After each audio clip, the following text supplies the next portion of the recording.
우리가 드리는 찬양과 기도와 그리고 일상의 대화까지 모두 말로 이루어지는데요. 여러분의 말에서는 어떤 향기가 나고 있나요?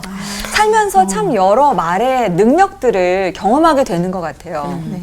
또 장주희 아나운서님처럼 말의 은사가 있는 분을 만나면 굉장히 은혜의 향기가 넘치는 것 같아요. 맞아요. 라디오 잘 듣고 있습니다. 네. 주님 곁에 머무는 시간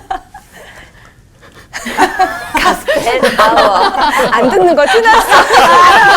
네네. 그렇습니다. 네. 맞아, 이렇게 은혜의 향기가 있으면 엄청 좋은데 저희 개그맨들은 웃기는 은사를 이제 받는 거 확실하잖아요. 근데 이렇게 또 저희 개그 중에 전곡을 찔러갖고 뼈 때리는 약간 이런 거라면 매운 향기 한번 나죠. 네. 그 매운맛도 근데 좀 필요하긴 한 것 같아요. 네. 근데 이 신앙의 연륜이 말에 또 다 나타나잖아요. 맞아요. 그래서 교회에서는 특히나 더 조심하게 되는 것 같아요. 저희가 그런 말 많이 하잖아요. 진짜 그걸 말이라고. 약간 이런 거. 예, 그렇게 그 말이라고 해서 다 말은 아닌 것 같거든요. 이 말에도 인격이 있다고 하지 않았을까요? 네. 인격 네. 있죠. 그 말은 소리가 아니잖아요.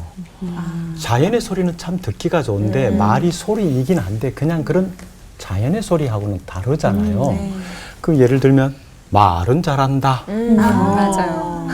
이게 결코 좋은 칭찬은 표현은 아니죠. 아니죠. 네. 얼굴은 잘생겼네. 이게 비교해 보면은 그죠? 그 얼굴을 값을 못 한다는 거죠. 말은 잘하는데 표현 값을 못 한다는 게 아니에요. 이게 그 귀로 듣는 말이라고 하는 것이 선택해서 들을 수 있는 건 아니잖아요. 그냥 다 들어온단 말이에요. 그럴 때 상대방에게 들려질 때 어떻게 들려져야 할까? 분명히 인격이 있는 거죠. 네. 요새 저 청소년들이 그 욕을 안 집어넣으면 욕이 접속사가 돼가지고 구문론이 형성이 안 돼요. 그 창의적인 하나님이 창조하신 그 언어가 타락해서 창조보다는 파괴로 가고 있지 않나 염려도 됩니다. 네. 뭐 인격 이상인 것 같아요. 잠언 18장 21절에 보면은 죽고 사는 문제가 혀에 달려 있다고. 네. 그거는 굉장히 무서운 그 말씀인데 예전부터 지금까지 이 말이라고 하는 게 인격 차원을 넘어서 생명까지도 빼앗아가는 또 살리기도 하는 그런 역할을 하는 거 보면은 굉장히 중요한 힘이 있는 것 같습니다. 네. 말이 입에서 나오는 것 같지만 우리의 생각에서 나오고 또 우리의 마음에 뿌리가 있기 때문에 말에 대해서 정말 조심하게 될 텐데요. 오늘 설교와 문답으로 그 해답들을 좀 찾아보도록 하겠습니다. 이한영 목사님 설교부터 청해 듣도록 하죠. 오늘 본문 말씀은 야고보서 3장에서 12절까지인데 세 파트로 이렇게 구분해서 이해할 수 있는데요. 1절부터 5절에는 말의 중요성에 대해서 이야기하고 있습니다. 그게 어느 정도로 중요하냐면은 말에 온전하면 온몸이 온전하다 이렇게 이야기하고 있고요. 말은 마치 이런 큰 폭풍에 큰 배로 움직일 수 있는 작은 키와 같고 모든 숲을 태울 수 있는 작은 불씨와도 같다 이렇게 이야기하는데 탈무드에 보면 이런 얘기가 있어요. 랍비가 제자에게 세상에서 제일 맛있는 음식을 하나 구해와라 그랬더니 소의 혀를 이렇게 구해왔어요. 그 다음날 세상에서 제일 맛없는 음식을 구해와라 할 때 또 소의 혀를 구해왔어요. 그래서 이게 무슨 말이냐, 어떻게 이렇게 할 수 있냐 그랬더니 그 제자가 혀는요 제일 맛있을 수도 있고 제일 맛도 없을 수도 있다고. 그만큼 이 혀가 극에서 극을 갈 수 있는, 사람을 살릴 수도 있고 죽일 수도 있는. 문학치료 트레이너 최연숙 씨가 이런 글을 썼더라고요. 우리 인간은 살아가면서 이유를 알 수 없는 여러 존재론적 물음과 상황에 직면하게 된다. 그때 우리는 약물이 아닌 언어적 해명, 즉 설명이나 의미 부여의 의지를 본능적으로 가지고 있다. 언어는 자아의 정체성, 또 존재를 인식하는데, 또 인격, 이 모든 것에 가장 중요한 매개라는 것이에요.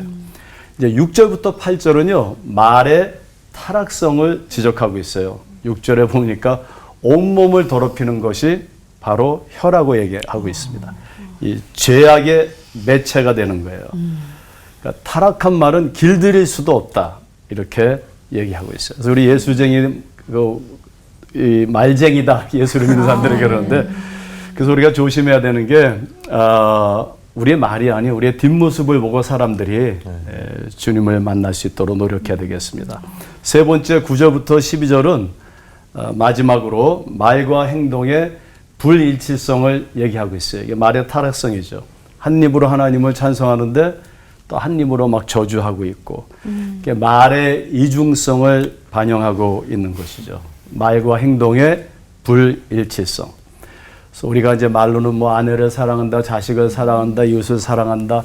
우리가 아이들에게 이야기할 때도요, 잘 되라고 얘기하는 거잖아요. 근데 사실 그 과잉 그 징계보다 과잉 보호가 더 무서워요. 그 아이를 신뢰하지 않는 것이고.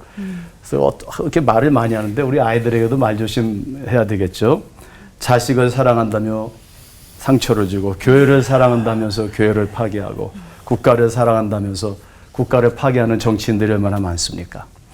오늘 본 말씀의 결론은 다음과 같은 것을 권면하고 암시하고 있다라고 저는 생각이 드는데, 첫째는 말은 너무나도 중요합니다. 그래서 말을 늘 조심하고 적게 합시다. 두 번째는 타락한 말은 치명적입니다. 따라서 사람을 치유하고 살리는 말을 하도록 노력합시다. 마지막으로 말은 이중성을 가지고 있습니다. 그래서 언행의 일치를 위해서 우리가 노력합시다. 기도하겠습니다. 하나님, 저에게 하나님의 언어와 창조적 언어를 허락하신 것 감사합니다.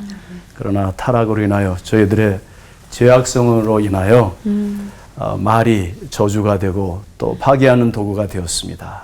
주님께서 저희들을 용서하시고 우리의 언어를 회복시켜 주시옵소서. 예수님의 이름으로 감사하며 기도드립니다. 아멘.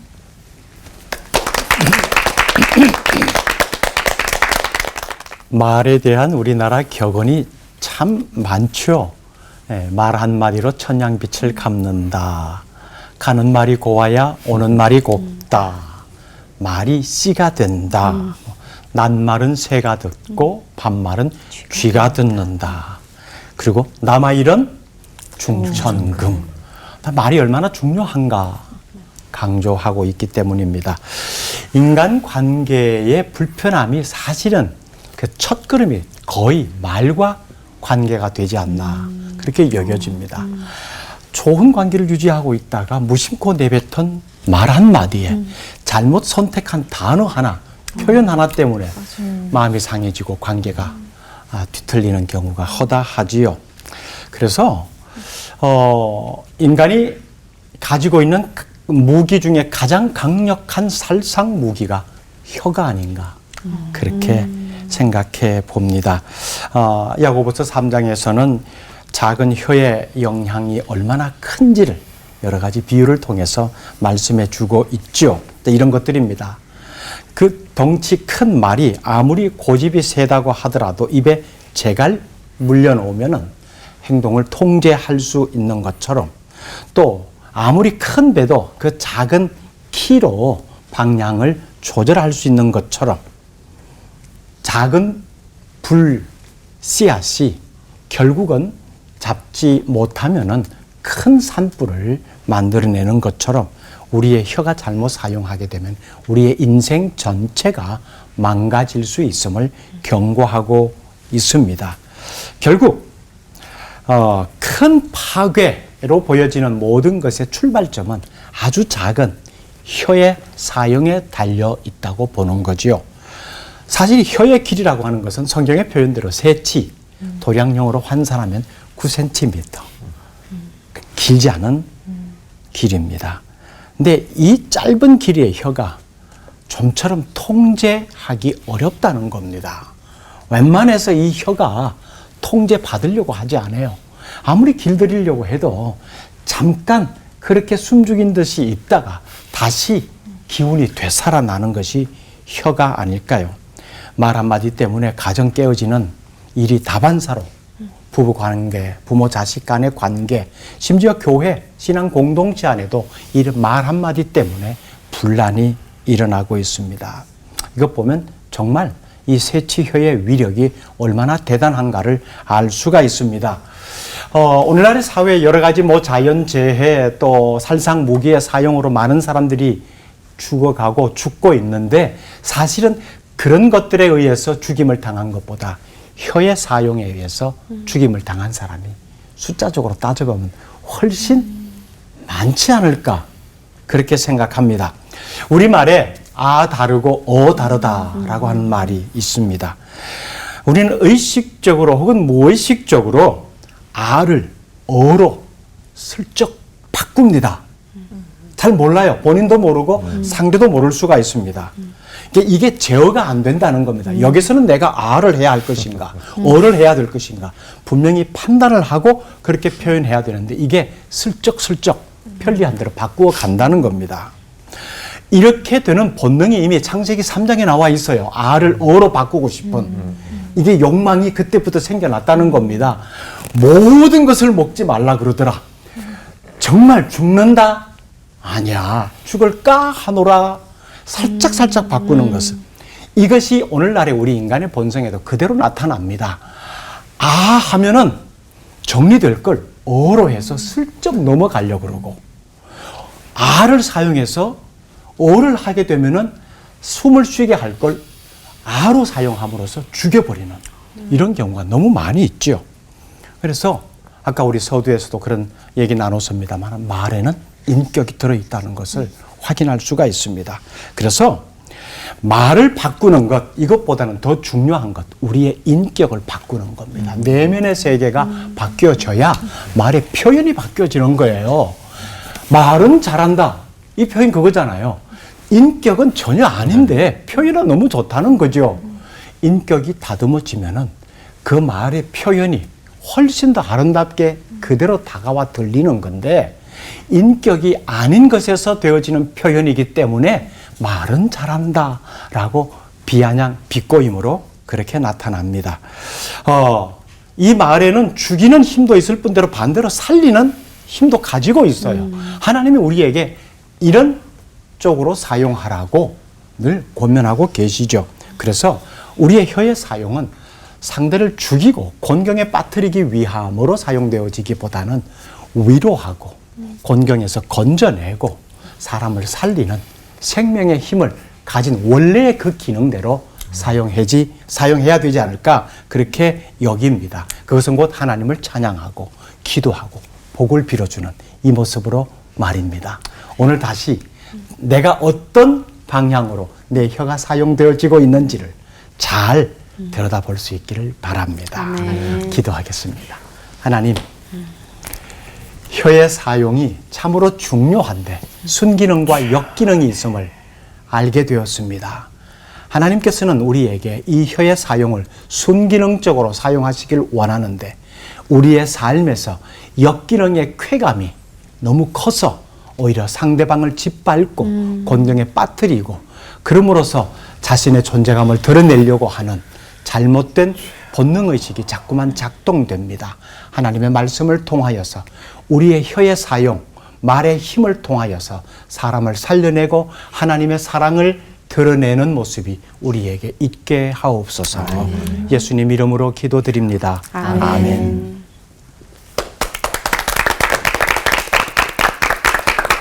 네, 혀에 대한 그 중요성은 아무리 말해도 지나치지 않죠. 성경에도 굉장히 많이 구약과 신약에 걸쳐서 나와 있습니다. 잠언 18장 21절에 보면은 죽고 사는 문제가 혀에 달려 있다고 아주 무서운 말씀을 이제 해주고 있고요. 야고보서 3장 5절에 보면은 혀는 굉장히 작은 거지만 모든 나무를 다 태운다. 그렇게 그러니까 다 망가뜨린다는 거죠. 사랑과 관계를 다 망가뜨리는 게 혀에 있다고 이렇게 얘기를 하고 있습니다. 또 야고보서 1장 26절에 보면은 이건 제가 참 두려워하기도 하면서 좋아하는 말씀인데 혀를 제갈 물리지 않으면 경건은 헛것이다. 경건과 연결을 해서 그 혀에 대한 얘기를 해주고 있습니다. 오늘 앞에서 이제 두 목사님께서 성경적 의미 또 이 혀와 말에 대한 일반적 의미를 잘 말씀해 주셨는데 저는 구체적인 그 사례 하나를 좀 말씀드리려고 합니다. 그 성경에서 이 혀의 능력이 그리고 이 혀의 그 결과들이 얼마나 무서운가라고 하는 것을 굉장히 많이 얘기해 주시는데 그것을 현대적으로 증명을 해준 연구가 하나 있습니다. 존 가트맨이라고 하는 그 교수님이 계시는데요. 또 부인은 줄리 가트맨이라고 하는 이 박사 부부이신데 워싱턴 대학의 명예 교수이면서 감정 코칭이라고 하는 것을 처음 이제 그 문을 연 이제 그러한 분이십니다. 이분은 이분의 연구가 굉장히 권위적이고 또 정확하다고 많은 사람들이 얘기하는데 왜 그러냐면은 표본이 많아서 그렇습니다. 연구에 표본이 많으면 그만큼 오차 범위가 작잖아요. 근데 이분은 어느 정도로 연구를 했는가 하면은 3,600쌍의 부부를 연구했습니다. 별로 놀리지 않으시군요.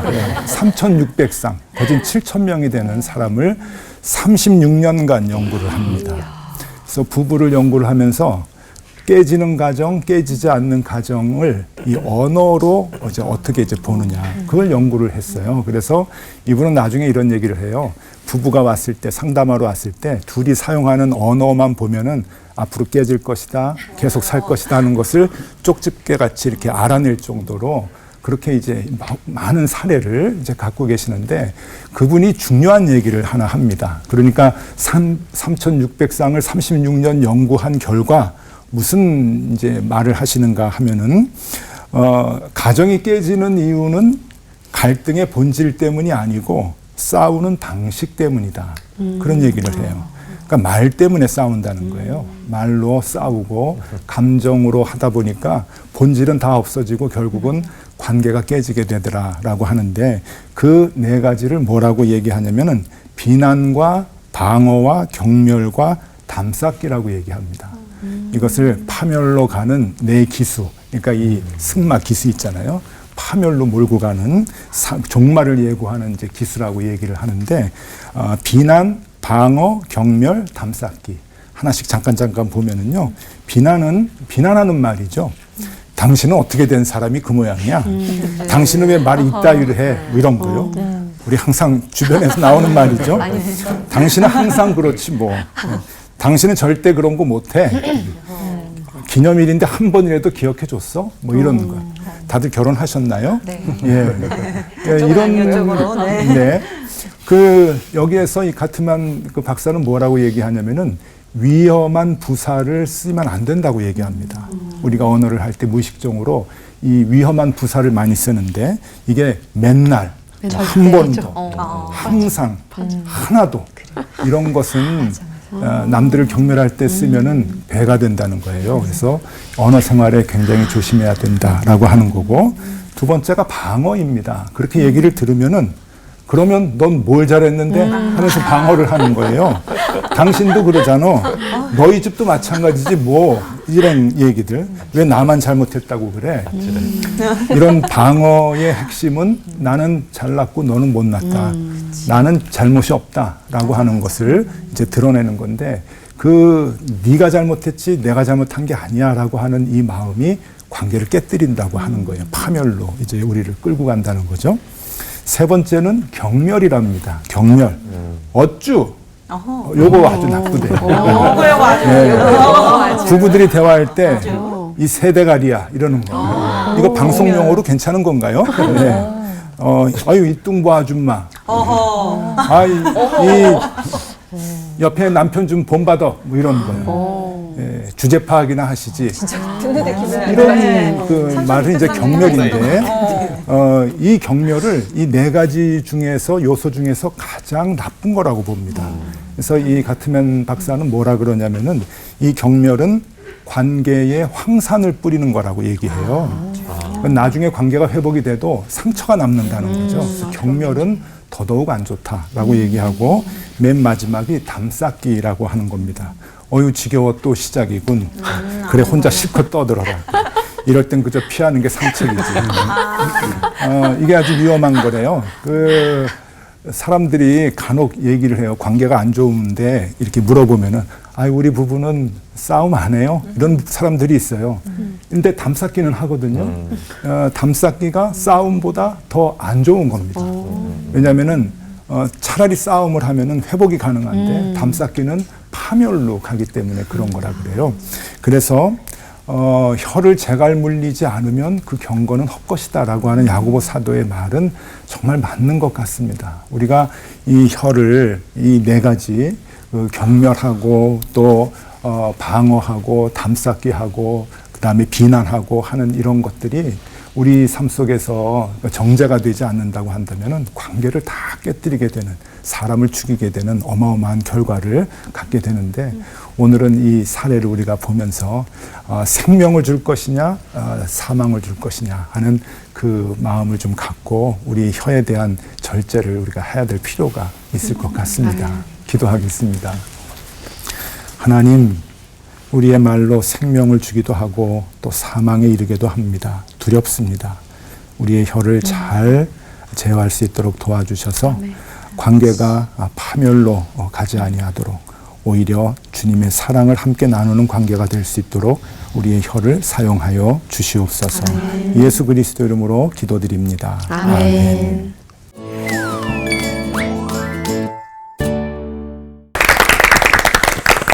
저도 평생 말에 대한 고민을 안고 살아가야 되는 직업인지라 말에 대한 이야기가 나오면 귀가 쫑긋한데, 성경에서 이 말에 대한 언급이 나오는 거 보면 상당히 무섭고, 목사님들 설교를 들으면서도 오늘 또 그랬습니다. 근데 한국 사람들이 성격이 급하잖아요. 그래서 그런지 말이 참 빠른 것 같아요. 행동보다도 손이나 발이 나가기 전에 말이 먼저 나가는 것 같은데, 뱉어놓고 보면은 어떡하지? 거둘 수도 없고 이런 순간 진짜 많지 않나요? 네, 맞아요. 그 뱉어놓은 말이 계속 기억나서 잠 못 드는 밤을 이루는 경우도 계속 많거든요. 또 설교를 듣다 보니까 이런 질문이 저는 또 생겼거든요. 말과 마음을 어떻게 하면 일치시킬 수 있을까? 맞아요. 솔직히 마음은 아닌데 말은 그냥 좋게 나갈 때가 있어요. 반대로 마음은 아닌데 말이 막 나쁘게 나갈 때가 있거든요. 어떻게 하면 이 말과 마음을 일치시킬 수 있을까요? 제 생각에는 말과 마음이 다르다는 건 사실이 아닌 것 같아요. 그래서 이제 보통 심리학자들이 말, 생각, 마음, 습관, 몸, 이게 하나라고 이렇게 설명을 하죠.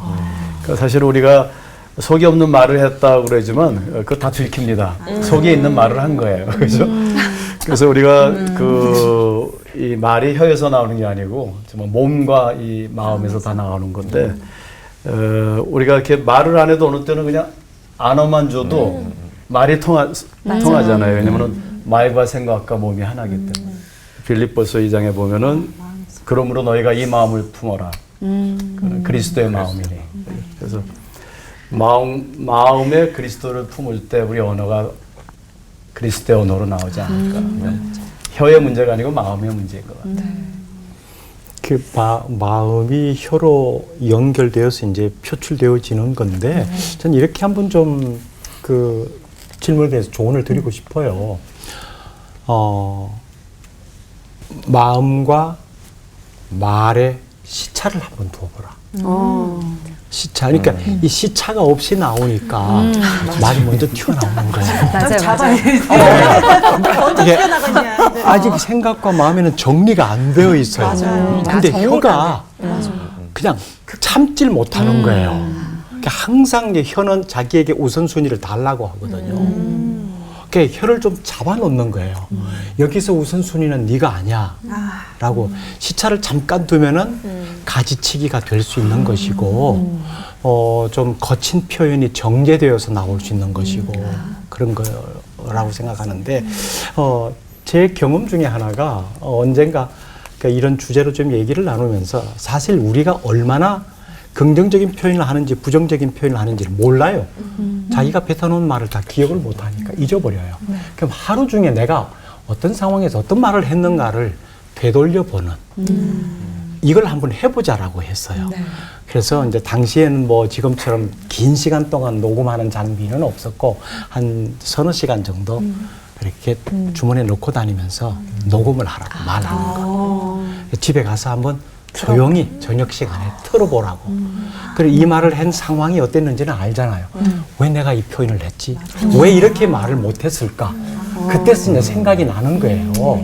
이 시차를 잠깐 두면은 그래 그랬으면 좋았을 텐데 이건 안 했어야 되는데 이게 나오는 거예요. 이게 먼저는 내가 얼마나 많은 말 중에 불필요한 말, 부정적인 말을 많이 하고 하루를 사는가 여기에 대한 인식이 필요한 것 같아요. 그러니까 이게 없으니까 나는 다 괜찮은 말 했다고 생각하거든요. 근데 자신은 생각하지 못하는 그 말 한마디가 상대방에게는 치명적이 될 수 있거든요.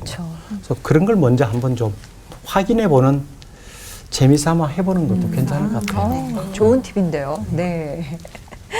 저는 그 이제 설교 준비하면서 이번에 야고보서 1장 26절이 너무 이렇게 두렵더라고요. 혀를 제갈 물리지 않으면 그 경건은 헛것이다. 이 경건하고 이제 연결을 해주시는데 성경의 또 다른 데 보면은 경건에 이르기를 훈련하고 연습하라 그러잖아요. 그러니까 결국은 이 혀를 쓰는 것도 연습하고 훈련해야 되겠구나 하는 생각이 이제 드는데 이제 제 스스로 오래전부터 이제 그 훈련하는 것, 애써서 이 말에 대해서 내가 그 신실하게 좀 살아야 되겠다 하는 게 하나 있는데 전체를 다 할 수는 없고 가만히 보니까 제가 실없는 소리를 많이 하는 거예요. 또 거짓말도 결국은 하게 되고 그게 무슨 말인가 하면은 기도해 드릴게요 하는 말이에요. 목사로서 너무 많이 그 얘기를 말을 남발을 하는 거예요. 교인들이 무슨 얘기를 하면은 결국 기도해 드리겠습니다라고 하는 것은 그냥 잘 알았습니다, 들었습니다 하는 뜻하고 그렇죠. 별반 다르지 않게 그냥 제가 사용을 하고 있더라고요. 그래서 어느 순간부터 저는 기도 부탁합니다 그러면 예 기도해 드릴게요. 제가 무슨 상황을 듣고 그러면 기도해 드릴게요 하면은요 뭐 전화로 얘기를 한다든지 말을 한다든지 하면은 전화를 끊으면 바로 기도합니다. 그리고 만났다가 헤어지면 돌아서서 1분이라도 기도를 하죠. 그래서 그 기도해 드릴게요 하는 것을 지켜야 되겠다. 꼭 기도를 해드리겠다고 한다면 반드시 기도를 해드려야 되겠다 기억하고 그래서 그 하나씩 이제 연습을 해나가는데 그런 연습들이 우리에게 필요하지 않을까. 저는 이제 그것만 하는데 이제 조금씩 영역을 좀 넓혀 나가야죠. 그래서 제가 한 말에 대해서는 지켜나가려고 애를 쓰고 있습니다. 훈련, 연습. 예. 문자하면서도 기도해 드릴게요. 쓴 거 네. 다 취소해야 되고 다 못한 거 어떡하죠? 할 게 많네요. 네. 이게 살면서 저희가 말로 흥하고 혹은 또 말로 망하고 뭐 그런 경험들을 꽤 하게 되는데요.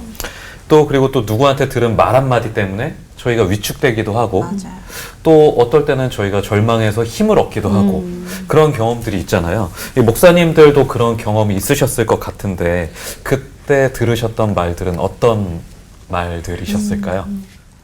저는 개인적으로 아주 좋은 저한테 영향을 준 두 말이 있어요. 제가 한국에서 8살 때 이제 한국을 떠났는데 그 옛날에는 주일학교 수요일 저녁 예배도 있었어요. 또 우리 선생님이 주일학교 선생님이 한영군 기도하세요. 그래서 이제 일어나가지고 기도를 했는데 너무 기도를 예쁘게 했네요. 그랬어요. 그 선생님이. 근데 그 한 번의 칭찬이 마크 트웨인이 한 번의 칭찬으로 2달을 산다 그러는데 전 2달이 아니라 평생 갔어요. 한영군 기도 너무 예쁘게 했어요. 이렇게 하셨는데 수십 년 후에 제가 미국에서 비몽사몽간에 우리 주일학교 선생님이 나타나셨는데 제 앞에 그분이 바로 그분이세요. 그래서 한영군 신학교 가게 그래서 신학교를 갔어요. 그리고 두 번째는 우리 성경에 보면 여러 종류의 언어가 있잖아요. 뭐 잠언도 있고 율법도 있고 다 있는데 저는 지혜의 언어가 너무 중요하다고 생각해요. 제가 박사학위 하러 갈 때 우리 미국의 데이비드 덤바 교수님이 저한테 이제 제가 영어 이름 피터인데 피터 네가 똑똑하면 석사까지 할 거고 인내하면 박사까지 할 거야 이렇게 말씀하셨어요. 박사까지 6년을 하면서 7번 빠꾸 맞았어요. 그럴 때마다 포기하려고 하다가 똑똑하면 석사까지 하고 인내하면 박사까지 해. 그래서 그냥 계속 갖다 빠꾸 맞아도 또 갖다 내고 또 갖다 내면 나중에 교수님이 불안해해요. 그래서 할 수 없이 저한테 박사학위를 주신 거예요. 그래서 참 이 언어라는 게 얼마나 저한테는 그 두 가지가 큰 영향을 줬어요. 말이 저를 살린 거죠. 네. 저는 그 큰 힘이 됐던 그 예를 하나 좀 들어드리면은 가정적으로 좀 어려웠었거든요. 제가 전도사 시절에 결혼을 막 하던 이제 해예요. 전도사 시절에 저희 어머님이 뇌출혈로 쓰러지셔서 그 뒤로 17년을 누워 계셔다가 이제 돌아가셨는데 이제 쓰러지시고 그 뭐 치료하는 과정에 가족들하고 갈등이 이제 굉장히 많았어요. 너무너무 힘든 관계가 다 깨지고 이제 그런 일들을 경험을 해서 제가 신학교를 더 이상 다니지 못하고 사역을 못하고 일반 이제 직업을 가져야 되는 그래서 어머니 병 이제 수발을 좀 해야 되는 그런 상황이 됐어요. 그래서 저희 그때 봉사하던 교회 담임 목사님을 모시고 이제 예배를 마지막으로 드리고 그 사정을 말씀드리고 이제 교회를 그만둬야 되겠다 그런 얘기를 좀 하려고 담임 목사님 초청을 해서 이제 예배를 드렸는데 그러니까 소위 신방으로 오신 거죠. 신방으로 오셔서 이제 예배 드리고 기도를 하면서 제가 이제 상황과 사정을 쭉 얘기하고 이제 더 이상 이 길을 가지 못할 것 같습니다라고 말씀을 드렸더니 그때 그 담임 목사님 말씀이 이제 잊혀지지 않는 게 오 전도사는 그래서 나중에 목회를 하면 어려운 사람들을 많이 위로하는 목회자가 될 거라고 그 얘기를 하시는 거예요. 이렇게 어려움을 많이 일찍 경험을 하면은 나중에 교인들, 많은 어려움 있는 교인들을 위로할 수 있는 목회자가 될 거다. 뭐 아무 얘기도 아니고 뭐 누구나 할 수 있는 말이지만 그 상황에서 저에게는 그게 굉장히 큰 용기가 되고 힘이 됐어요. 그래서 교회 사임하고 이 길을 더 이상 못 가겠습니다라고 하는 그 말을 하지 못하고 계속 힘들고 어려워도 이제 그 신학교 졸업을 하고 또 이제 전도사가 계속 하고 목사가 되고 그랬는데 지금 생각해 보면은 그 목사님의 말 한마디 때문에 그 어려움을 버텼던 것 같아요. 예. 그래서 그때 그 목사님이 그래 여러 가지 상황을 생각해 가지고 잘 결정을 해. 오전도사 결정하는 게 제일 좋을 거야. 이렇게만 얘기하셨어도 저는 그만뒀을 텐데 오히려 격려해 주시고 그래서 큰 저는 그 힘을 얻었던 기억이 나고 지금까지 생각이 납니다.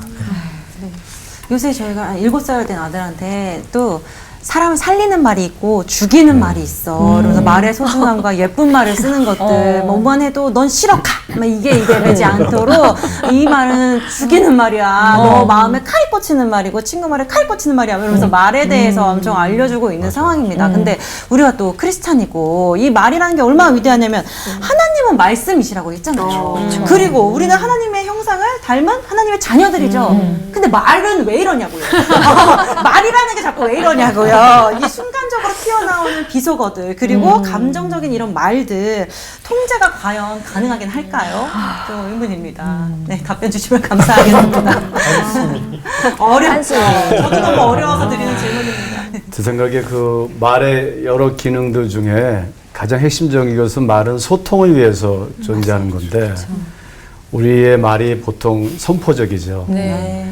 근데 저는 사실 목사가 된 이후에 굉장히 그 문제가 저한테 심각해요. 왜냐면 목사다 보니까 자꾸만 이렇게 일방적으로 소통이 아니라 일방적으로 하다 보니까 거기서 문제가 생기는 것 같아요. 그래서 제가 사실 약혼은 우리 아내를 한 번 보고 2주 만에 약혼을 했어요. 근데 결혼은 1년 6개월이 걸렸어요. 왜냐하면은 약혼하고 이렇게 아내는 자기 기숙사를 가고 저는 신대원을 갔는데 제가 너무 이렇게 말씀이 좋아서 매일 전화로 뭐 창세기 강의, 출애굽기 강의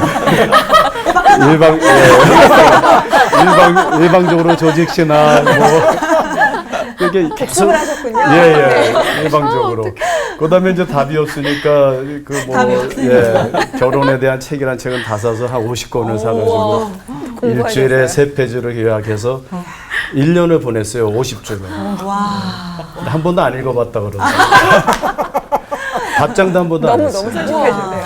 그래서 이거 일방적인 게 제일 문제라 말을 고치려면 먼저 말하기 전에 경청을 해야 된다고 저는 봐요. 근데 요새 최근에 좀 나이가 들어서 노력하고 있는데 목사 직업이라 그런지 좀 힘들어요. 근데 경청이 너무 중요하고 좀 먼저 많이 듣고 해야 되는데 좀 고쳐가고 있습니다. 번외로 사모님이 어떤 부분에서 마음을 여셨는지 궁금하네요. 답장도 한번 입을 다무니까 여기 시작하죠. 일이구나. 그대로. 네. 입을 다물자. 원래 말하기의 완성은 듣기라고 저희가 또 가르치거든요. 네, 경청 그 중요하죠. 이제 질문이 네. 이렇게 죽이는 말을 자꾸 하는데 어떡하냐 이제 그거잖아요. 그 긍정 심리학이라고 있는데 이 바바라 프레드릭슨이라고 하는 세계적인 긍정 심리학자가 있어요. 미국의 노스캐롤라이나 그 대학의 이제 교수님이신데 이분이 이제 수주를 받아서 생산성이 높은 기업하고 낮은 기업하고 좀 연구를 해달라고 부탁을 받아서 60개 기업을 이제 그 연구를 합니다. 근데 생산성이 높은 사람들의 언어와 생산성이 굉장히 낮은 팀들의 언어가 확연히 달랐다는 거예요. 평균이 긍정적인 말을 3번을 하면 부정적인 말을 1번을 하는 게 이제 평균이래요. 정확히 얘기하면 이제 2.9대 1인데, 그러니까 죽이는 말 1번 하면은 살리는 말을 3번을 하는 게 평균인데, 생산성이 높은 팀들은 그 이상이라는 거예요. 한 5번 정도 그 살리는 말들을 하더래요. 칭찬을 하고, 격려하는 말을 하고, 위로하는 말을 하고. 그리고 생산성이 최하인 그룹을 보니까 1대1인 거예요. 1대1. 그러니까 칭찬하는 말을 해도 하긴 하는데. 죽이는 말하고 똑같이 한 번 하고 한 번 하고 하면은 그게 우리가 살아가는 데 있어서 생산성이 제일 낮다고 얘기를 해서 그분은 그 긍정의 황금 비율을 3대1로 얘기하거든요. 그러니까 최소한 우리가 죽을 때까지 죽이는 말을 안 할 수는 없겠죠. 우리도 뭐 어떻게 혀를 제어를 못 합니다. 안 할 수는 없는데 긍정하는 살리는 말을 점점 늘려나가는 거죠. 최소한 죽이는 말 1번 했으면 살리는 말은 3번은 해야 돼요. 그리고 가정이 행복하려면은 이분은 5번을 하라고 제안을 해줍니다. 5번. 이게 말로 인해서 사실 사람이 멀어지기도 하지만 또 말 때문에 가까워지기도 하고 우리가 쓰는 말에 긍정적인 쪽에 정말 먹이를 많이 줘야 되겠다 이런 생각을 하게 되는데요. 칭찬은 고래도 춤추게 한다는데 우리 목사님들은 어떤 질문을 드려도 이렇게 또 아주 정성스럽게 대답을 해주시잖아요. 그래서 또 저희가 또 돌발 질문을 또 준비하지 않았습니까? 맞습니다. 네, 돌발 어떤 질문. 분이 가지고 계신지. 네. 돌발 질문은 좀 안 이쁠 수도 있어요. 말이. 말이 조금 제일 거칠 수도 긴장되는 있지만, 네. 순간입니다. 네. 여기 있습니다. 저는 이런 게 없었는데. 네, 전에 이렇게 저도 모르는 질문 내용을 네. 이렇게 출연하기가 부담스러워지는 네. 딱 질문이 2개네요. 네. 자, 바로 질문 드리겠습니다.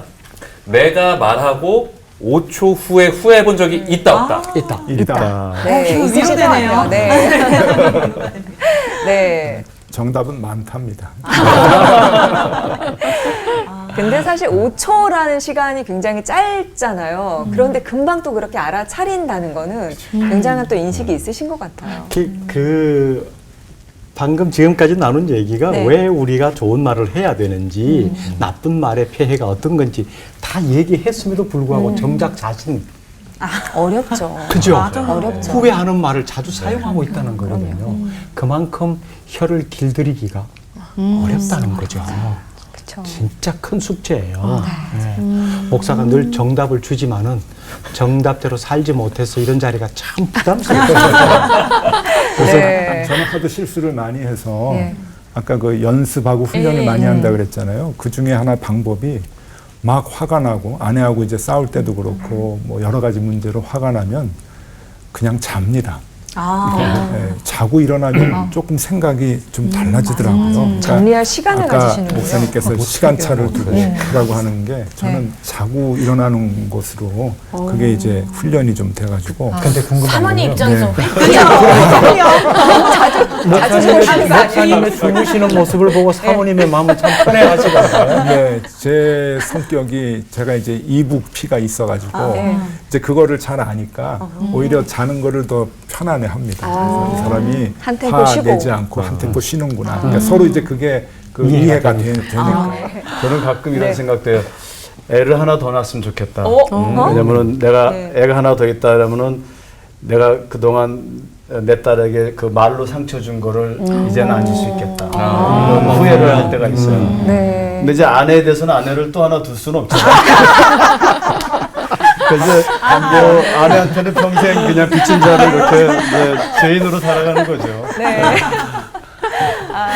그럼 바로 이제 2번째 질문 드리겠습니다. 자, 순간적으로 나오려던 말을 하나님 은혜로 참아서 하지 않았더니 지나고 보니 정말 하나님께 감사했다. 이런 적이 있다 없다. 있다. 많죠. 네, 이것도 있다. 네. 제가 먼저 할까요? 네. 제가 너무 있어서. 우리 애가 어렸을 때 이렇게 미국에서 자라나면서 할머니한테 맡기니까 우리는 이제 아내하고 공부를 하고 그러니까 할머니하고 비디오만 보는 거야, 사극. 그리고 주말에 이렇게 데리러 가면 아빠 성이 만극하고 나가. 그래서 뭐 어쨌든 간에 그러다 보니까 영어 때문에 좀 딸리고 어렸을 때 공부를 열심히 하는데 힘들었어요. 그래서 제가 항상 너는 그냥 하나님한테 정직하게 살면 되고 다만 두 가지만 꼭 지켜라. 컨닝하지 말고 그다음에 열심히 공부하라.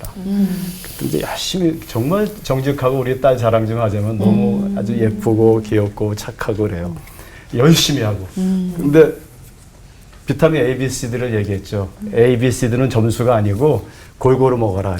A도 B도 C도 이렇게. 그때 하루는 이렇게 점수를 초등학교 때 가져왔는데 F를 받아왔어요. 그러니까 본인이 F는 비타민 F가 없어요. 본인이 이러고 있어요. 근데 제가 너무 속상해가지고 딸 하나인데 어떻게 수학을 F를 맞았을까. 그래서 우리 아내하고 제가 막 화가 나가지고 야단을 칠래다가 한나야 나는 참 네가 자랑스럽다 그랬더니 왜요? 너 컨닝 안 하는구나. 네가 컨닝을 했다면은 C는 맞았을 텐데. 그때 우리 애가 아빠 F는 판타스틱한 거예요. 말은 잘한다. 그때 제가 이 바보야 뭐 이렇게 너는 못하냐 막 이랬으면은 네, 지금 미국에서 변호사로 잘 일하고 아주 정말 신앙생활도 잘하고 판타스틱하네요. 말 한 번이 말 하나가 그 아이를 자유롭게 했어요. 그래요. 네.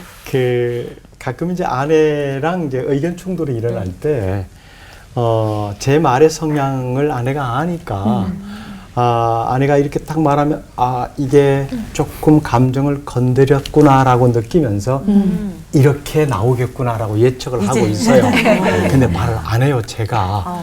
조금 이제 순간적으로 시차를 두는 거죠. 근데 그 시차가 이제 굉장히 길어져요. 이럴 때는 내가 그냥 입 다물고 가만히 있자. 그러면은 한참 지나고, 왜 말을 안 해요?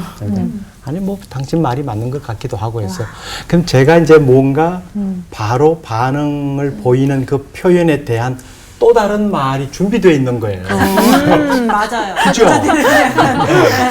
이제 그 말이 안 나오죠. 사용을 못하니까 좀 싱겁잖아요. 네. 그래서 거기서 그냥 딱 끝나버리는 거예요. 내가 참길 잘했다. 나의 정당성을 주장하면서 그런 표현을 썼더라면 이게 또 복잡해질 뻔했다라는 경우들이 종종 있죠. 그래서 하나님께서 입을 다물게 하셨구나. 그런 일들이 많이 있습니다. 제 문제가 뭔지를 알겠네요. 저의 정당성을 주장하는 그러네요. 예, 많이 배우네요. 오늘. 저는 그 아이를 이제 키울 때 그 이제 일본에서 이제 오래 살았으니까 그 아이를 일본 학교에 보냈더니 신사참배도 시키고 좀 그러더라고요, 처음에. 그래서 중간에 아이가 어렸을 때 그 선교사님들이, 미국에서 오신 선교사님들이 가르치는 학교로 이제 그 옮겨서 이제 보냈어요. 그러니까 이제 그 미국 문화를 조금 좀 많이 배우고 이제 오는데, 집에서 무슨 일 때문에 이제 갈등이 있어가지고 좀 야단을 쳐야 되는데, 이 야단을 치니까 아이가 머리를 푹 숙이고 아빠가 하는 얘기를 듣지 않고 많이 쳐다보는 거예요. 경청해. 예, 많이 쳐다봐요. 그래서 이것이 버릇없이 속으로 눈 안 깔어? 그래가지고 했는데 너무너무 화가 나가지고 정말 매를 들고 싶었는데 참았어요. 참하고 이제 며칠 지났더니 나중에 이제 제가 몰랐는데 미국적 사고는 선생님이 야단을 칠 때 눈을 봐야 된대요. 그러니까. 네, 그게 야단 맞는 아이의 자세라는 거예요. 제가 그때 야단을 했으면, 매를 들었으면 참 곤란했을 텐데, 화가 났음에도 불구하고 참았더니, 내가 잘못했구나라고 하는 그런 그 사례가 좀 있었죠. 뭐 이 비슷한 사례는 뭐 말도 없이 많습니다. 네. 네. 밤을 새야죠, 밤을. 한 번 더 생각하고 또 그리고 상대방의 입장에서도 생각해보고 이렇게 말할 수 있다면 참 좋을 것 같은데요. 우리에게 참 지혜가 필요하구나라는 생각을 하게 됩니다. 말의 위력이 큰 만큼 참 잘 써야 될 텐데 하는 생각이 들어요. 진짜 말하기 전에 좀 생각하고 좀 시차를 두고 말해야겠다라는 지금 막 간절한 다짐이 생기는데요. 그 목사님들께 혀를 잘 쓰는 방법을 좀 배우고 싶어요. 가정에서 또 인간관계에서 또 하나님하고의 관계에서도 이렇게 말했더니 좀 관계가 더 좋아졌다. 오늘 사용하면 내일이 더 좋아질 그런 말들을 좀 가르쳐 주시면 좋겠습니다. 최근에 제가 좀 이 부분에 대해서 아내와의 대화 속에서 참 많이 생각하고 느끼면서 그 연습을 많이 하고 있어요. 우리말에 추임새라고 하는 게 있잖아요. 이게 화자에 대해서 긍정해주고 흥을 돋우어 주는 거잖아요. 그럼 괜히 기분이 좋아져요. 이 말에 추임새가 들어가면 참 좋겠다. 이게 이제 좀 정제된 언어를 쓰면 긍정해 주는 거죠. 그랬구나. 아, 당신 그래서? 아, 그랬구나. 사실은 내용이 아닐 수 있어요. 인정이 안 될 때도 있는데 일단 추임새를 넣어주는 거예요. 그랬구나.